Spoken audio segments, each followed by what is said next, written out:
Assalamu alaikum rahmetullah berekatuhu. Harazm Mebel numaradinden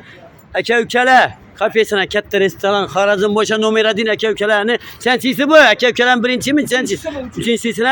üçüncüsüne 8 adamlık 16 kampelik üstek geldik yine Xuda kalasa Harazm Mebel numaradine işanı plaza kazetti 60 nekin göremizem ben esasını çık bu ne gepsiz ne ukana ava eke ülkeler hocayının yüzü baka beredi dua kıladılar yine eke ülkelere verdik Harazm Mebel numaradine yıkanma Aşurek geldik yine bunda gazetesi ilbek ya şunu 9 etaş gazetesi Xuda kalasa babam Harazm'dan numaradin buladı Xuda kalasa bunun gazetesi yok hali şimdi başladılar ömrünü ziyade kırıp Allah işlerine bereket versin ilbekanı yine imanda bandı korpusları yine numaradin az yine eke ülkelere geldik hazır Xuda kalasa çürük bulamız ikinci reisimiz keyin bir daha 16 kampilik böylemize yine Kristosu